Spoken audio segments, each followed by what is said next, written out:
तो अभी मैं आपको यहाँ पे बायोटेक्नोलॉजी के बारे में बता रही थी, ठीक है। दोबारा मुझे यहाँ पे लिखना पड़ेगा क्योंकि सारा वो रब हो गया। तो मैंने आपको क्या कहा कि जो बायोटेक्नोलॉजी है, इसमें हम क्या करते हैं, इसमें हम डीएनए के लेवल पर काम करते हैं। और इसका जो बायोटेक्नोलॉजी का जो प्रिंसिपल है वो किसके ऊपर बेस्ड होता है, वो बेस्ड होता है आपका जेनेटिक इंजीनियरिंग के ऊपर। अभी जेनेटिक इंजीनियरिंग क्या होती है, नाम से ही पता चल रहा है कि हम यहाँ पे जीन के साथ क्या कर रहे हैं, कुछ ना कुछ उसकी इंजीनियरिंग कर रहे हैं। और जीन किसका पार्ट होता है, डीएनए का।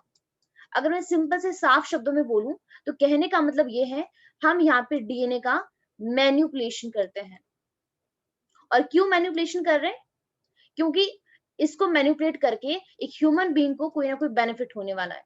सिंपल सी बात है, ह्यूमन को क्या होगा, बेनिफिट होगा, इसीलिए हम बायोटेक्नोलॉजी का यूज कर रहे हैं।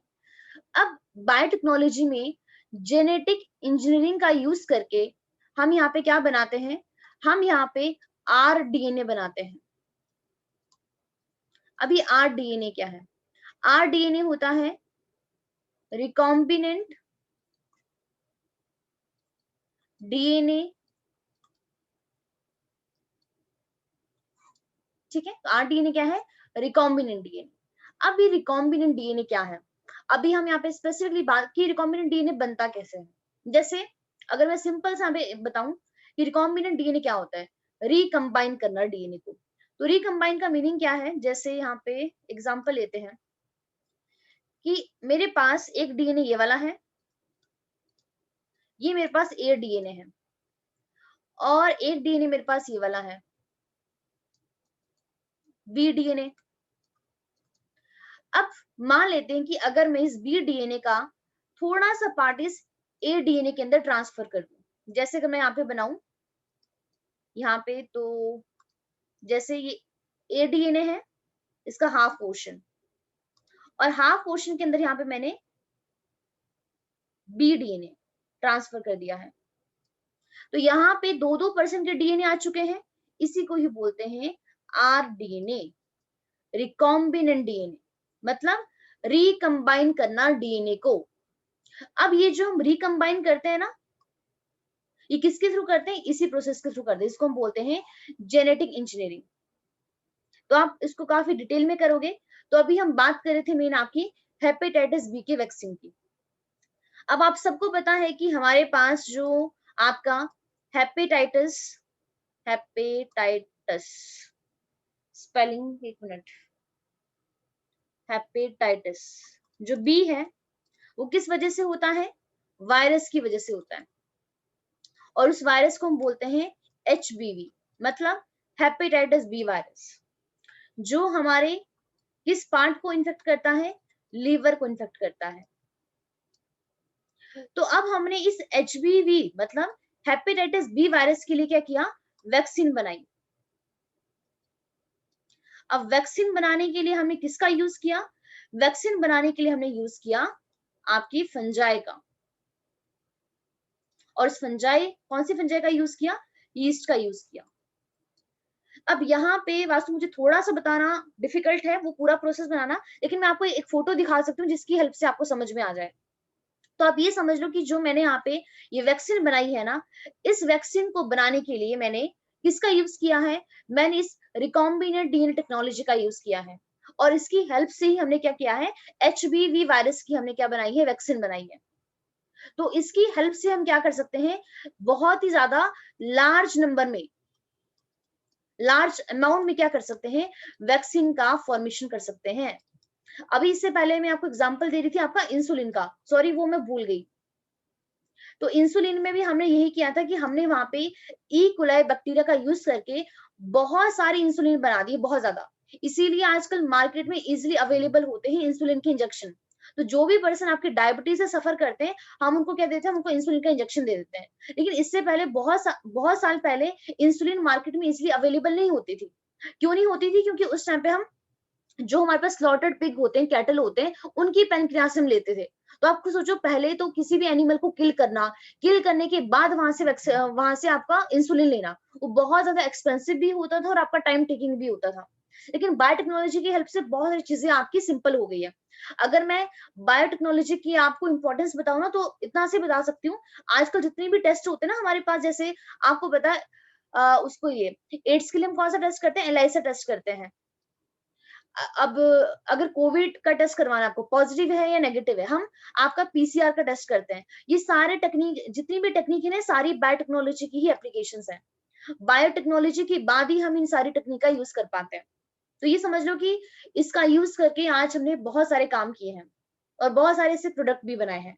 अब मैं आपको, अगर यहाँ पे नहीं समझ में आ रहा है, बस आपको एक फोटो दिखा देती हूँ, उसके बाद हम आगे मूव करते हैं, अगर आपको ये पोर्शन समझ में नहीं आ रहा है तो। तब तक आप वो नोट कर सकते हो यहाँ पे।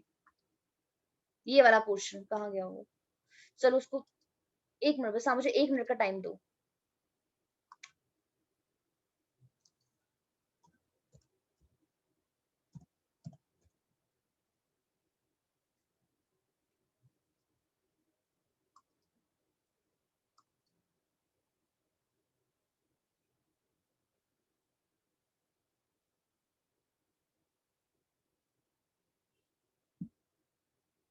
बस ओपन हो रहा है, आप बस 2 मिनट वेट कर लीजिए।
स्लाइड सबको विजिबल है? Yes ma'am. Yes ma'am.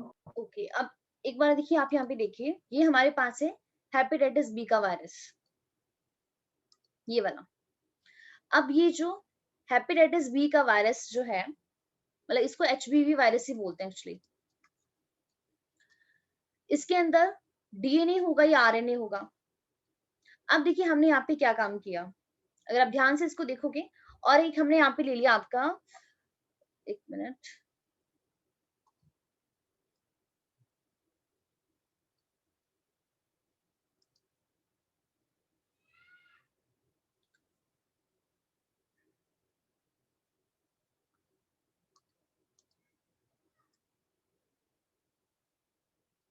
Actually यहाँ तो बैक्टीरिया दिखाया गया है, लेकिन चलो कोई बात नहीं, इसको थोड़ा सा मुझे इसको छोटा करने दीजिए, ये तो, हाँ अब ठीक है। तो यहाँ पे देखिए, हम यहाँ पर वैक्सीन बनाने के लिए जिसका यूज कर रहे हैं, हम यहाँ पर यूज कर रहे हैं बैक्टीरिया का। तो यहाँ पे देखिए हमने क्या काम किया, हमने इस वायरस से क्या लिया, उसका डीएनए लिया, जो आप इधर ये ब्लू कलर वाला देख सकते हो। अब साथ ही साथ में हमने यहाँ पे लिया बैक्टीरिया, ये हमारे पास बैक्टीरिया है। तो आपने +1 क्लास में किया होगा कि जो बैक्टीरिया होते हैं, सारे बैक्टीरिया नहीं, कुछ बैक्टीरिया, हमारे पास एक बैक्टीरिया के पास एक तो खुद का डीएनए होता है, इसको हम बोलते हैं जीनोम डीएनए। और बहुत सारे बैक्टीरिया ऐसे होते हैं, उनके पास क्या होता है, इस जीनोम डीएनए के अलावा एक डीएनए और प्रेजेंट होता है, उसको हम बोलते हैं प्लाज्मिड। याद है, जो प्लाज्मिड है वो सबके पास नहीं होता है, किसी किसी बैक्टीरिया के पास होता है। और इस प्लाज्मिड को हम कहते हैं कि ये कैसा डीएनए होता है, इसको हम बोलते हैं एक्स्ट्रा क्रोमोसोमल डीएनए। याद है आप लोगों को? और ये जो प्लाज्मिड है ना, इसकी बहुत ही ज्यादा इंपॉर्टेंस है। पूरी बायोटेक्नोलॉजी में आप इस प्लाज्मिड का रोल देखोगे। प्लाज्मिड कैसे काम करता है? प्लाज्मिड काम करता है वेक्टर की तरह। जैसे हमने देखा था ना कि जो मलेरिया है, मलेरिया कॉज कौन करता है? प्लाज्मोडियम करता है, लेकिन उसमें वेक्टर की तरह काम कौन कर रहा है? मॉस्किटो एजेंट की तरह काम कर रहा है। तो ये प्लाज्मोडियम का काम भी होता है वेक्टर की तरह। तो यहाँ पे देखिए हमारे पास बैक्टीरिया भी कुछ ऐसा ही है। एक तो इसके पास एक खुद का डीएनए है, और इसके अलावा इसके पास एक डीएनए और है जिसको बोलते हैं प्लाज्मिड डीएनए। अब इस प्लाज्मिड डीएनए की होने की वजह से इसको कुछ एक्स्ट्रा बेनिफिट मिल जाते हैं। अब देखिए हमने यहाँ पे क्या काम किया, हमने इस प्लाज्मिड को इस बैक्टीरिया से बाहर निकाल दिया, जो आप इधर देख सकते हो। उसके बाद हमने इस प्लाज्मिड को कट किया, इसका थोड़ा सा पोर्शन यहाँ पे कट किया। कट करने के लिए हमें कुछ एंजाइम चाहिए होते हैं, उन एंजाइम्स को हम बोलते हैं मॉलिक्यूलर सीजर्स, और स्पेसिफिकली उनको बोलते हैं रेस्ट्रिक्शन एंजाइम्स, या बोल देते हैं रेस्ट्रिक्शन एंडोन्यूक्लियस। तो हमने यहाँ पे देखिए प्लाज्मिड डीएनए को किससे कट किया? रेस्ट्रिक्शन एंजाइम से कट किया। और हमने यहाँ पे देखिए इस वायरस के डीएनए को भी कट कर दिया था। कट करने के लिए यहाँ पर भी हम आपका रिस्ट्रिक्शन एंजाइम का यूज ही करते हैं। बाद में देखिए हमने यहाँ पे क्या काम किया, रिकॉम्बिनेंट डीएनए बना दिया।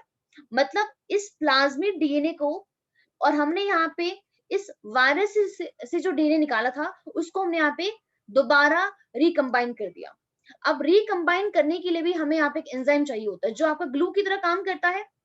जोड़ना है ना इसको यहाँ पे, तो जोड़ने के लिए जिस एंजाइम का हम यूज करते हैं उसको हम बोलते हैं डीएनए लाइगेज। तो रेस्ट्रिक्शन एंजाइम काटने के लिए है और जोड़ने के लिए होता है डीएनए लाइगेज। अब देखिए जोड़ दिया, उसके बाद हमने इसको बोल दिया रिकॉम्बिनेंट डीएनए। अब देखिए रिकॉम्बिनेंट डीएनए हमने ले लिया है, अब हम लेते हैं किसका यूज करते हैं? अब हम यहाँ पे यूज करते हैं फंजाई का। कौन सी फंजाई? यीस्ट का यूज करते हैं हम, जैसे आप यहाँ पे देख सकते हो। अब हमने इस रिकॉम्बिनेंट डीएनए को यहाँ पे हमारे पास ये फंजाई दिखाई गई है, हमने इस यीस्ट सेल के अंदर क्या कर दिया, इसको हमने यहाँ पे इसको ट्रांसफर कर दिया with the help of transformation technique. अब ट्रांसफॉर्मेशन के भी बहुत सारे मेथड होते हैं। तो यहाँ पे देखिए अब ये जो यीस्ट कैसा बन गया है, अब इस यीस्ट के सेल को हम बोलेंगे रिकॉम्बिनेंट यीस्ट सेल। अब ये यीस्ट का सेल क्या हो गया है? मॉडिफाई हो गया है। अब जब ये यीस्ट का सेल क्या करेगा, जितनी बार अब ये रेप्लिकेट करेगा, मतलब जितनी बार ये अपना नंबर बढ़ाएगा, तो आप देख रहे हो सब में हमें, अब देखिए यहाँ पे ये जो हमने हेपेटाइटिस बी के वायरस का जो डीएनए लिया था, अब वो देखिए यहाँ पर रेप्लिकेट हो रहा है। और रेप्लिकेट होने के बाद यहाँ पे क्या हुआ, हमने इस रिकॉम्बिनेंट डीएनए को यहाँ पे प्योरीफाई कर लिया। हमने रिकॉम्बिनेंट यीस्ट का क्या किया, इसको मल्टीप्लाई किया, और यहाँ पे उसके बाद हमने क्या किया, यहाँ पे एचबी का एंटीजन बनाया फर्मेंटेशन की हेल्प से। क्योंकि आपको पता ना यीस्ट कैसे रिस्पायर करता है, एनारोबिकली रिस्पायर करता है फर्मेंटेशन टैंक में। और उसके बाद हमने इसको निकाल दिया, प्योरीफाई करने के बाद हमें हेपेटाइटिस बी की वैक्सीन मिल गई। तो हमारे पास एक छोटा सा ये है कि अभी आप इसको हल्का सा समझ लो, जिसने अभी बायोटेक्नोलॉजी वाला चैप्टर नहीं किया है। अभी जितने भी प्रोसेस है आप इन सबको काफी डिटेल में करोगे कि कट कैसे करते हैं, जोड़ते कैसे हैं, ट्रांसफर कैसे करते हैं, बाद में वो रेप्लिकेट कैसे करता है। लेकिन कहने का मतलब ये है कि हमारे पास यहाँ पे जो हेपेटाइटिस बी है उसकी वैक्सीन को बनाने के लिए हमने यीस्ट का यूज किया था। यीस्ट के अंदर हमने क्या ट्रांसफर किया था? Recombinant DNA. समझ आया आपको? बताइए। Yes ma'am. Yes. अगर अभी समझ में इतना सा आ गया तो ये काफी इनफ है, बाद में तो आपको समझ में आ ही जाएगा। तो इतना सा जस्ट ओनली 2 लाइनों को समझाने के लिए आप एक बार इसको रीड कीजिए। जैसे आप ये देखिए अब यहाँ पे क्या लिखा है, एक minute sorry. Ma'am genetically modified bacteria को फिर एंड में किल ही करते होंगे? नहीं जरूरत नहीं है ना, अगर आप वहां से जैसे हमारे पास नहीं किल करने की क्या जरूरत है उसको, जिस बैक्टीरिया से हमने प्लाज्मिड निकाला भी है ना तो उसकी कोई डेथ नहीं हो जाएगी। प्लाज्मिड देखो वो पोर्शन होता है बैक्टीरिया का जिसकी वजह से आप ये समझ लो कि कॉम्प्लीमेंट्री, अगर आपके मैं कह रहा हूँ पास एंटीजेंस की फॉर्मेशन के बाद एचबी एंटीजेंस की, वरना तो मैम वो एक्टिव नहीं होगा, फिर वो कॉज कर देगा हेपेटाइटिस। नहीं, तो ये तो सारा काम लैब में होता है ना, उनको हम स्टोर करके रख देते हैं।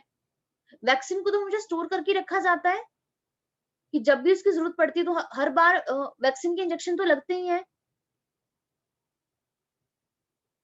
मैं कह रहा हूँ कि जो एंटीजन्स फॉर्म होते हैं अगर वो उनकी मैम स्ट्रेंथ इनफ होगी तो हेपेटाइटिस कॉज नहीं हो जाएगा हाँ जी मतलब बिल्कुल। बॉडी में।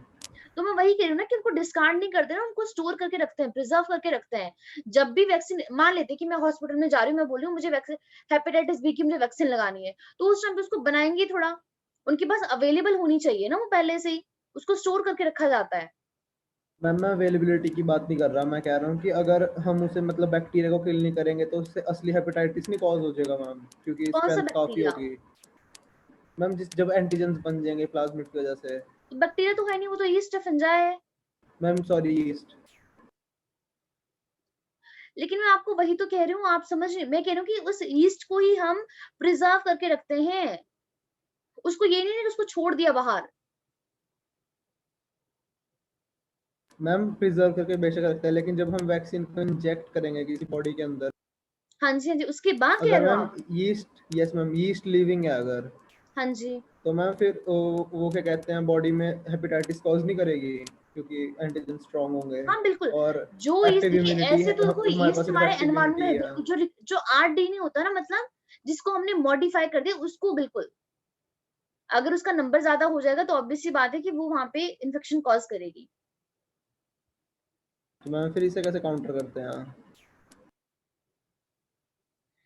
लेकिन मैं वही तो आपको बताने की कोशिश कर रही हूँ कि जो आप कह रहे हो, आप ये कह रहे हो कि जो ये यीस्ट है बनाने के बाद इसका नंबर बहुत हाई हो जाएगा, ठीक है?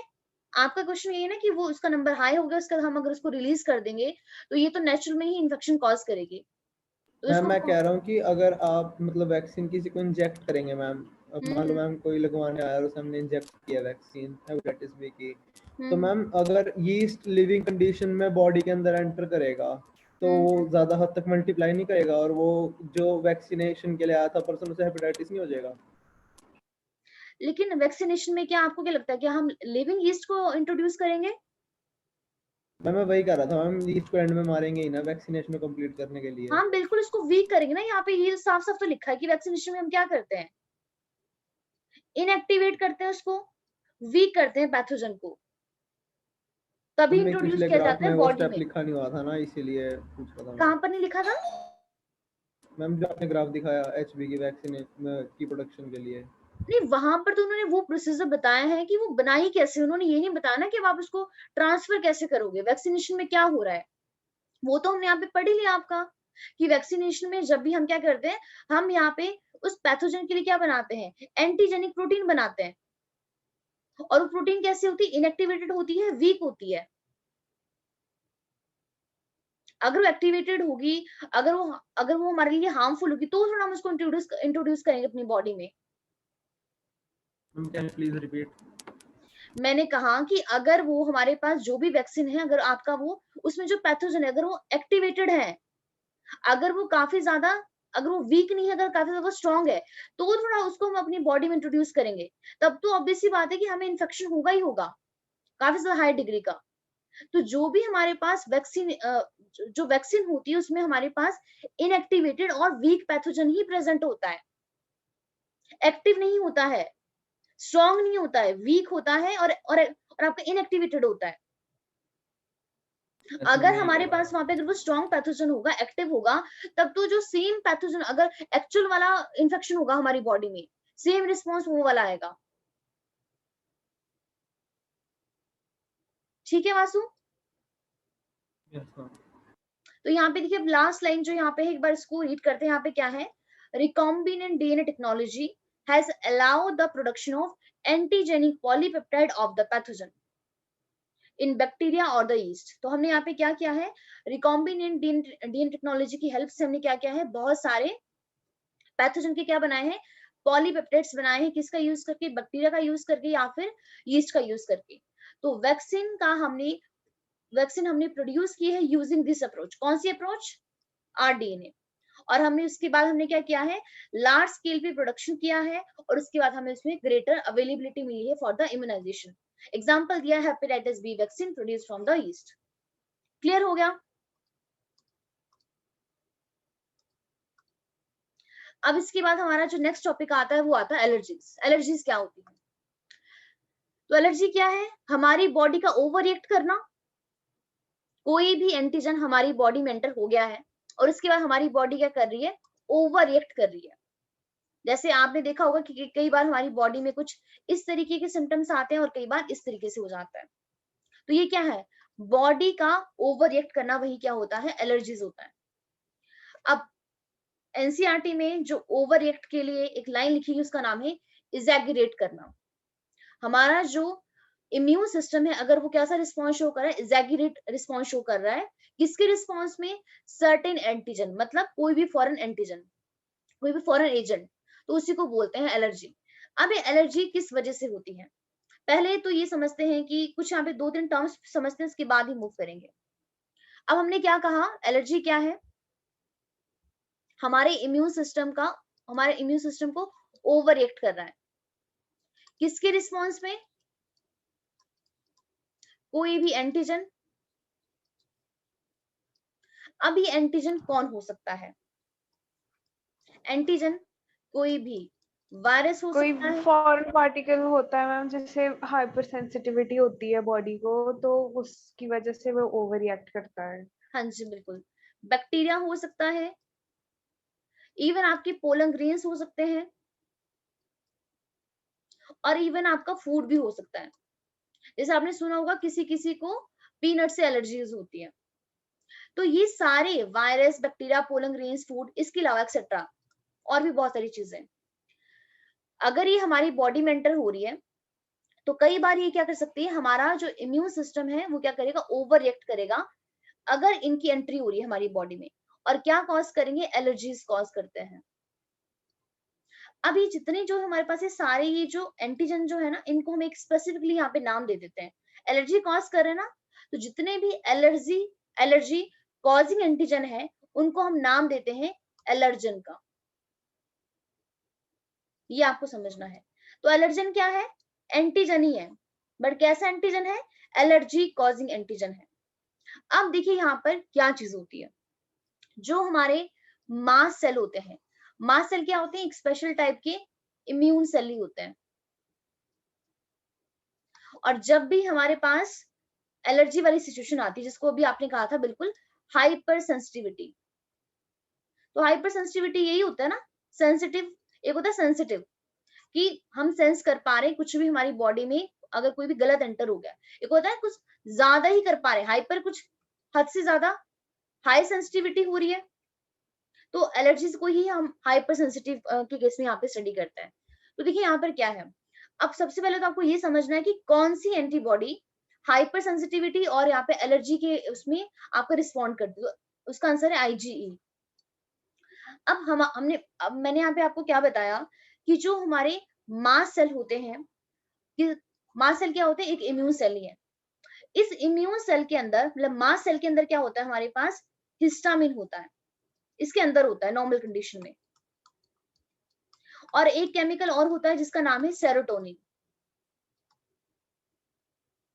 अब ये पहले तो ये सेल के अंदर है, लेकिन ये क्या हुआ है, देखिए सेल के बाहर आना शुरू हो गया है, दिख रहा है आपको ये येलो येलो कलर वाला, हिस्टामिन क्या हो गए हैं, मास्ट सेल से बाहर आ गए हैं, और बाहर आने के बाद क्या होता है, जो हमारी बॉडी इस तरीके का रिस्पॉन्स शो करती है, जो भी आपने यहाँ पे पिक्चर में देखा।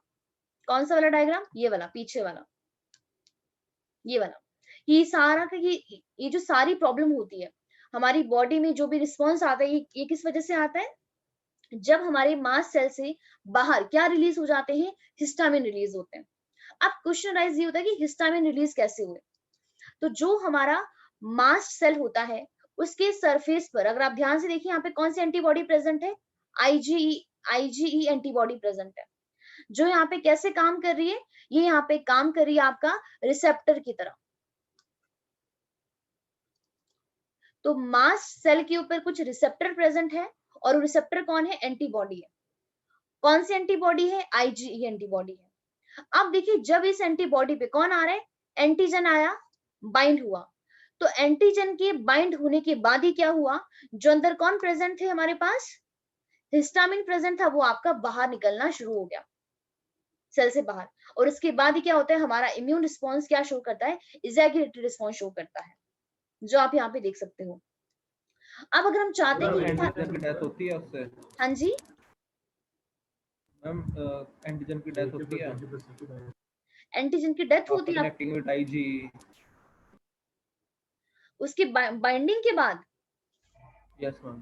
नहीं, यहाँ पे इसकी बिल्कुल भी डेथ नहीं होती है, क्या नाम वासु। लेकिन क्या होता है कि इसको हम बोलते हैं इन्फ्लामेशन रिएक्शन। इन्फ्लामेशन होता है कि अगर हमारी बॉडी में कुछ भी गड़बड़ चल रहा है तो उसके लिए रिस्पॉन्स शो करना कि आपकी बॉडी में कुछ ऐसा एंटर हो गया जो आपके लिए ठीक नहीं है। तो इन्फ्लामेशन का मतलब क्या होता है, जैसे जब हमें चोट लगती है तो चोट लगने के बाद क्या होता है, कई बार हमारी बॉडी में स्वेलिंग हो जाती है। तो स्वेलिंग क्या शो करती है कि कुछ ना कुछ गड़बड़ है, तो हमें उसको ट्रीट करना चाहिए, उसको बोलते हैं इन्फ्लामेशन। तो ये इंपॉर्टेंट होता है। लेकिन कई बार क्या होता है कि बॉडी में चोट लग गई है और कोई इन्फ्लामेशन नहीं होती, लेकिन प्रॉब्लम तब भी है, इन्फ्लामेशन नहीं है बट उसके बावजूद भी प्रॉब्लम है, तो ये प्रॉब्लम होती है। तो हमारे पास मेन जो इसका रोल होता है ना, वो होता है इन्फ्लामेशन करवाना। यहाँ पे जब तक ये एंटीजन बाइंड करेगा ना यहाँ पे, तब तक ये आपका हिस्टामिन आपका ये बाहर निकलना शुरू हो जाता है। अब देखिए इसके बाद क्या होता है, अगर हम चाहते हैं कि ये वाली कंडीशन आपकी नॉर्मल हो जाए, तो नॉर्मल करने के लिए हम क्या करते हैं, एंटी हिस्टामिन का इंजेक्शन लेते हैं। जैसे आपने सुना होगा, नॉर्मली हम घर पे हम क्या करते हैं, बोलते हैं उसके वो खा लो, सिट्राजिन की गोली खा लो। तो उसमें क्या है, एंटी हिस्टामिन है, और जो हिस्टामिन को क्या करेगी, दोबारा मास सेल के अंदर ट्रांसफर करने का काम करेगी। सेकंड, मैंने आपको कहा था कि सेरोटोनिन भी रिलीज होता है। तो सेरोटोनिन भी क्या होता है कि उसके अगेंस्ट में कोई ना कोई आप ऐसी मेडिसिन वगैरह ले लो। समझ आया आपको? अब एक बार इसको रीड कर लेते हैं यहाँ पे। तो यहाँ पे क्या लिखा, एलर्जी क्या है, exaggerated response of the immune system. हमारा इम्यून सिस्टम कैसा रिस्पॉन्स करता है, इजैगुरेटेड मतलब ओवर रिएक्ट। और क्यों करता है, टू सर्टेन एंटीजन जो कहाँ प्रेजेंट होते हैं, एनवायरमेंट के अंदर, उसको कहते हैं एलर्जी। अब जिसकी वजह से हमारे इम्यून सिस्टम ने इजैगुरेटेड रिस्पॉन्स शो किया, उसको बोलते हैं एलर्जन। तो एलर्जन क्या होते हैं हमारे पास, the substance to which immune response is produced. Immune response जिसकी वजह से प्रोड्यूस हुआ है, उसको बोलते हैं एलर्जन। तो antibodies produce to this are of IgE type. तो ये इंपॉर्टेंट है कि हाइपर सेंसिटिविटी में और एलर्जी में कौन सी एंटीबॉडी काम करती है, आईजीई काम करती है। कॉमन एग्जांपल क्या है एलर्जन के, माइट्स इन डस्ट, पोलन हो सकते हैं, एनिमल डेंडर, एनिमल की वजह से भी होता है कि उनके हेयर्स में, उनके फर में कुछ लगा होता है। अब क्या क्या सिम्टम्स हो सकते हैं एलर्जिक रिएक्शन की, इंक्लूडिंग द स्नीजिंग होगा, वाटरी आईज होंगी, रनिंग नोज होंगे, और साथ साथ में क्या होगा, डिफिकल्टी इन ब्रीदिंग। ध्यान रखना, बहुत बार ऐसे होता है कि एलर्जी की वजह से कई बार किसी किसी पर्सन की डेथ भी हो जाती है। जैसे मैंने आपको बताया ना कि किसी किसी को पीनट से भी एलर्जी होती है, तो फॉरेन में ये केस बहुत सारे देखे जाते हैं। जैसे वो पीनट्स कंज्यूम करते हैं, तो जिसको पीनट से एलर्जी होती है ना, उनकी फूड पाइप बहुत ज्यादा स्वेलो हो जाती है। तो स्वेलो होने की वजह से उनको ब्रीदिंग में बहुत ज्यादा प्रॉब्लम आती है। तो किसी किसी को जो एलर्जी वाली प्रॉब्लम होती है कुछ ज्यादा ही सीवियर होती है, किसी किसी को थोड़ा बहुत होता है उनकी बॉडी में। तो यहाँ पे एलर्जी होती क्यों है, due to the release of chemicals. कौन कौन से केमिकल्स, एक हो गया हिस्टामिन, और सेकंड हो गया हमारे पास सेरोटोनिन। कहां से रिलीज होते हैं, मास्ट सेल से ही रिलीज होते हैं। और ये मास्ट सेल क्या है, इम्यून सेल ही होते हैं। For डिटर्मिंग the cause of allergy, अब हम ये जानना चाहते हैं कि एलर्जी किस वजह से हुई। तो पेशेंट को किसे एक्सपोज करवाते हैं, और injected with the very small dose of the possible allergen and the reaction study. तो ये भी वही बात है, मान लेते कि हमें एलर्जी हो गई और हम किसी डॉक्टर के पास जा रहे हैं। अब वो बोलेंगे आपने क्या खाया पिया था, आप कैसी जगह पे गए थे, तो वो सोचेंगे ना कि हो सकता है एलर्जन ये हो, एलर्जन ये हो। तो थोड़ी सी डोज वहां पे उनको इंजेक्ट करके देखेंगे कि एक्चुअल में एलर्जन है कौन। जब उनको पता चल जाएगा कि एलर्जन ये है, उसके बाद ही वो कुछ ना कुछ वहां पे मतलब उनको ट्रीट कर पाएंगे ना। तो एलर्जन के बारे में उनको पता होना चाहिए। तो अगर हम एलर्जी को डिटर्मिन करना चाहते हैं, तो पेशेंट को हम किसे इंजेक्ट करते हैं, बहुत ही छोटी सी डोज लेते हैं पॉसिबल एलर्जन की। मतलब वो आइडिया लगाते हैं कि एलर्जन ये हो सकता है। कैसे, उनसे पूछकर आपने क्या खाया पिया, आप कहाँ गए, वहां का एनवायरमेंट कैसा था, पोलन ग्रेन से ऐसा कुछ भी कंडीशंस देकर। अब उसमें हम कौन कौन से ड्रग्स का यूज करते हैं, ड्रग्स का यूज करते हैं लाइक एंटी हिस्टामिन। ठीक है, तो हिस्टामिन जिससे आपका मास सेल के अंदर चला जाए। एड्रेनालिन, अब आपको ये बता दूं, जो एड्रेनालिन है ना, वो भी क्या करता है, मतलब उसकी भी ओवर सिक्रीशन हो जाती है एलर्जी के टाइम पे। जो हमारी कहां से रिलीज होता है, एड्रेनल ग्लैंड से रिलीज होता है, जो किडनी के ऊपर होता है। स्टीरॉइड्स हो गए, क्विकली रिड्यूस कर देते हैं symptoms of the allergy. Someone modern day lifestyle has result in the lowering of immunity and more sensitive to the allergen. तो आजकल की जो पर्सन है आपको पता है ये बहुत सेंसिटिव होता है एलर्जन को लेके.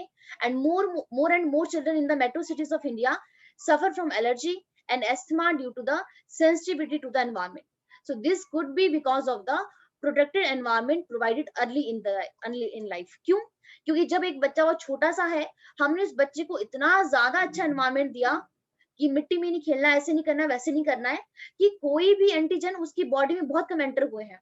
तो जब एज थोड़ी सी बढ़ जाती है, हम थोड़ा सा बाहर निकलते हैं, तो एलर्जी मतलब कोई भी एंटीजन हमारी बॉडी में एंटर तो होना ही है, तो उस टाइम पे जाकर वो क्या करता है, ओवर एक्ट करता है. लेकिन जब हमारी एज बहुत छोटी है, जब हम चाइल्ड होते हैं, तो जितना हम बाहर खेलेंगे कूदेंगे उतने ही ज्यादा पॉसिबल एंटर हमारी बॉडी में जाएंगे, एंड हमारी बॉडी में क्या होगा, पहले से एंटीबॉडीज बन जाएगी. तो उस टाइम पे क्या होगा, हमें कोई भी प्रॉब्लम नहीं होती है. ठीक है, इसीलिए आपने देखा होगा कि जो एलर्जी वाली प्रॉब्लम है वो भी ज्यादा आती है, पहले इतनी प्रॉब्लम्स नहीं थी. तो ये था हमारे पास आपका एलर्जी वाला टॉपिक.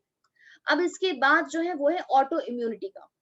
अब ये ऑटो इम्यूनिटी क्या होती है, उसको भी ध्यान से समझना. ऑटो इम्यूनिटी ये होता है, पहली बात तो ये एज के साथ साथ होती है. जिसकी एज जितनी बढ़ जाती है, ऑटो इम्यूनिटी के चांस ज्यादा हो जाते हैं. अब ऑटो इम्यूनिटी क्या है, अपनी ही इम्यूनिटी की वजह से प्रॉब्लम आना. मतलब हमें इम्यूनिटी कौन प्रोवाइड करता है, सबको पता है, एंटीबॉडीज करती हैं. लेकिन अगर ये एंटीबॉडीज हमारी बॉडी के लिए ही क्या हो, हार्मफुल हो, हमें ही प्रॉब्लम क्रिएट करने लग जाए, उसको बोलते हैं ऑटो इम्यूनिटी. हमारी खुद की इम्यूनिटी ही क्या कर रही है, हमारे अंदर डिजीज कॉज कर रही है. जिसमें सबसे बड़ा एग्जांपल हमारे पास आता है आरए का. आरए होता है रिमेटॉइड अर्थराइटिस, जो आपका एज के साथ ही होता है, आपने देखा होगा. जिसमें क्या होता है, आप यहाँ पे देख सकते हो कि रिमेटॉइड अर्थराइटिस क्या होता है. जो हमारी ये बोन्स होती है ना, ये आपकी पहली बात तो इनकी बोन की डेंसिटी बहुत ज्यादा कम हो जाती है, बोन मास भी कम हो जाता है. और बोन मास के साथ साथ यहाँ पे आपको पता है ना, हमारी दो बोन्स होती है, इनके जॉइंट्स के बीच में एक फ्लूइड होता है, उस फ्लूइड को बोलते हैं साइनोवियल फ्लूइड. अब साइनोवियल फ्लूइड क्या करते हैं, यहाँ पे ये दो बोन्स आपस में टकरा नहीं पाती, इसलिए हम इजिली मूव कर सकते हैं. लेकिन इसके साथ साथ देखो यहाँ पे क्या होता है, इनमें आपका मतलब ये दोनों आपके ज्वाइन करने लग जाते हैं, इसीलिए बहुत ज्यादा पेन होता है. आपने सुना होगा इसके बारे में, आरए के बारे में, रूमेटॉइड अर्थराइटिस. और आप देख सकते हैं यहाँ पे देखो फिंगर्स भी इस तरीके से आपकी टेढ़ी मेढ़ी हो जाती है. तो मोस्टली हमारे पास जो ज्यादा एज पर्सन होते हैं उनमें ये प्रॉब्लम आती है. तो जो आरए जो है, रूमेटॉइड अर्थराइटिस जो है, इसका एक मेन रीजन हमारे पास ऑटो इम्यूनिटी भी है. लेकिन ऐसा बिल्कुल भी नहीं है कि सारे के सारे आरए हमारे पास ऑटो इम्यूनिटी की वजह से ही होते हैं. लेकिन एक इसका बड़ा रीजन ये भी है ऑटो इम्यूनिटी का. तो हमारे पास आरए के it is auto immune disorder. इसके अलावा आप यहाँ पे बहुत सारे ऑटो इम्यून डिसऑर्डर दे सकते हो. जैसे आप यहाँ पे आरए हो गया हमारे पास, और इसके अलावा एस्मा हो गया, मल्टीपल स्क्लेरोसिस हो गया. तो ये जितनी भी डिजीज है, देखो नॉर्मल भी हमें हो रही है, लेकिन एक रीजन इसका हमारे पास ऑटो इम्यून डिजीज भी है. अब ऑटो इम्यून डिजीज क्या होती क्या है, एक बार बस मैं आपको एक, यहाँ पे मेरे पास एक मिनट, एक स्लाइड ओपन करती हूँ, उससे आपको अच्छे से समझ में आ जाएगा.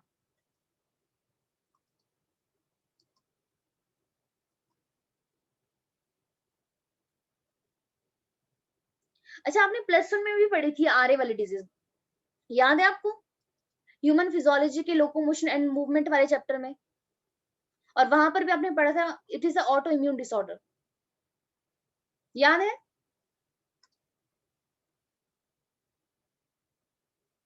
बताइए,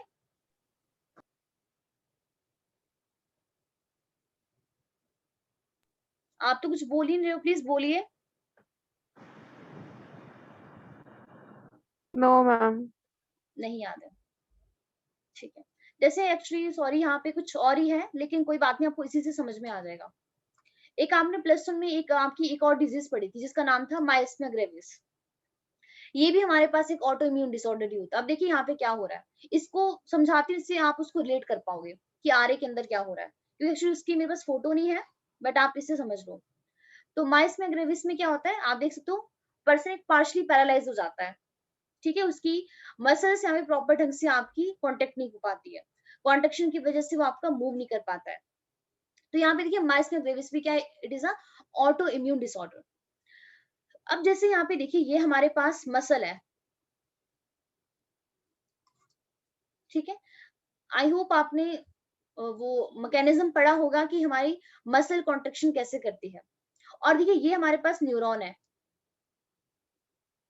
ये न्यूरॉन की एंडिंग है, इसको क्या बोलते हैं, एक्सोन बोलते हैं।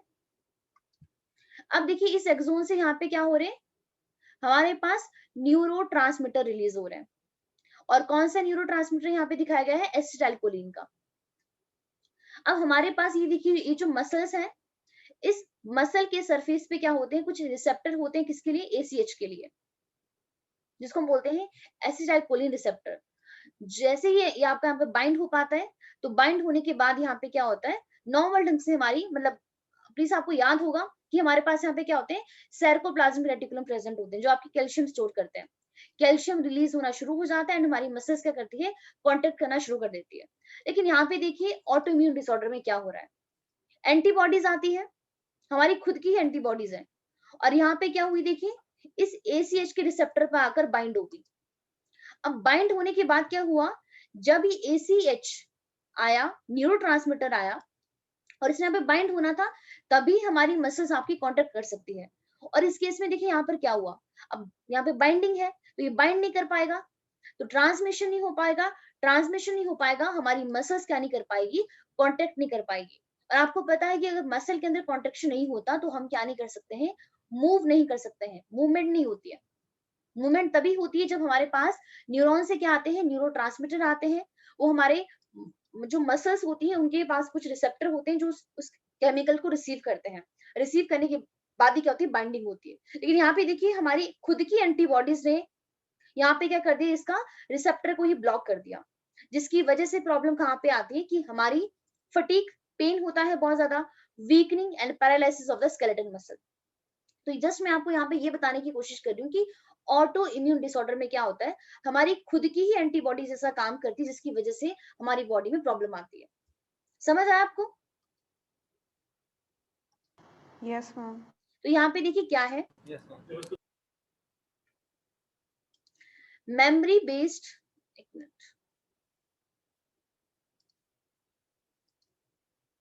Memory based acquired immunity evolved in higher vertebrate. सबको पता है हायर वर्टेब्रेट के अंदर ही क्या होती है, मेमोरी बेस्ड एक्वायर्ड इम्यूनिटी। किसके ऊपर बेस्ड होती है, on the ability to differentiate the foreign organism from the self cell. हमारी खुद की जो हमारी जो एक्वायर्ड इम्यूनिटी है उसकी एबिलिटी होती है कि वो खुद के सेल को डिफरेंशिएट कर पाती है। लेकिन कई बार देखिए क्या होता है, one, higher vertebrate can distinguish foreign molecule as well as the foreign organism. लेकिन कई बार क्या देखा गया है, ड्यू टू जेनेटिक्स और अदर अननोन रीजन, अभी तक हमें रीजन पता नहीं चले हैं ऑटो इम्यूनिटी के, लेकिन हम कह रहे हैं कि कई बार जेनेटिक्स की वजह से और कई बार किसी अननोन रीजन की वजह से बॉडी क्या करती है, अटैक द सेल्फ सेल, खुद के सेल के ऊपर ही अटैक करना शुरू कर देती है और अपनी बॉडी के सेल को क्या कर देती है, डैमेज कर देती है, जिसको बोलते हैं ऑटो इम्यून डिजीजेस, जिसमें एग्जांपल आता है आरए का, रिमेटॉइड